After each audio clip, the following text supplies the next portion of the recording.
okusingira kuno ku kyetukoze wano lwayo ku substation yaffe ennene tufunye amaanyi nti amasannyalaze getusupplyinga geyongedde ebitundu kumpi 75 ku 10 ekitundu kino era tusuubira abantu bawano tebagenda kufuna buzibu bwonna ku mbeera yagabavaako naye singa wabeerawo oba accident oba ku muti oba ekikondo kyagudde oba bakamyufu baba batawaanyiza mu kuba essimu zaffe ez'obwereere bakamyufu abo bajja baleetera emitawaana ekyokusooka irigo connections ze bakola abantu amu ziyinza okubafiiramu okufa naye ati n'ekyalo bw'osanga wanga oteereddwa ku masannyalaze ku kamyufu ogwo musango eri ggwe amuyise naawe kamyufu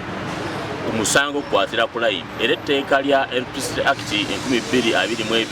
likuvunaana nti otampalinga with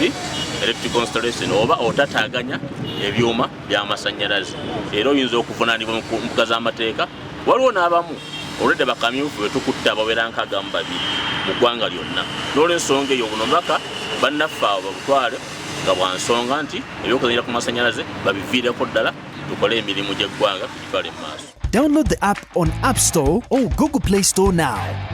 Vision Digital Experience, the future of media.